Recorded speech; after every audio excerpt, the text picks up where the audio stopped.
যেদিন 5 আগস্ট ওই গণঅভ্যুত্থানটি ঘটেছিল, ওই গণঅভ্যুত্থানের পরে একটি টিভি চ্যানেলে গিয়ে সমন্বয়কদের মধ্যে প্রধান 7-8 জন আমরা এখানে ছিলাম। আমাকে জিজ্ঞাসা করা হয়েছিল কেমন একটি বাংলাদেশ আপনি দেখতে চান।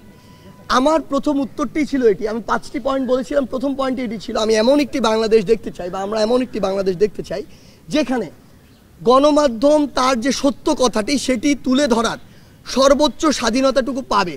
যেটা সত্য সেটাকে সত্য বলবে, যেটা মিথ্যা সেটাকে মিথ্যা বলবে।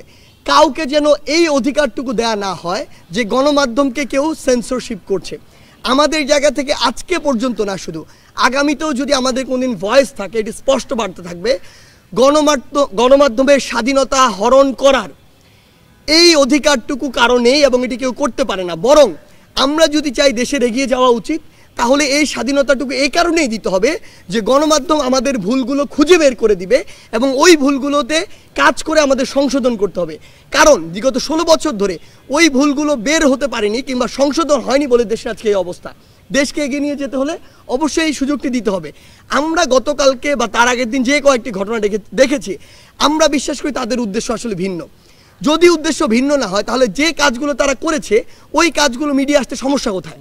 আমরা তো সব কিছু মিডিয়ার সামনে ওপেনলি করছি। আমরা আপনাদেরকে বলে দিয়েছি আপনাদের যা ইচ্ছা আমাদের প্রশ্ন করুন, আমরা উত্তর দিতে প্রস্তুত। তার মানে ওই সৎ সাহসটুকু আমাদের রয়েছে। সো যারা এই কাজটুকু করেছে অবশ্যই তাদের ভিন্ন উদ্দেশ্য রয়েছে। আমরা বিশ্বাস করি আপনারা কষ্ট করে হলো তাদেরকে পুরো দেশের সামনে প্রেজেন্ট করুন এবং তাদের যে অপকর্মগুলো এগুলোর জন্য বিচারের ব্যবস্থা করার জন্য যা প্রেশার ক্রিয়েট করা দরকার আমরা করবো।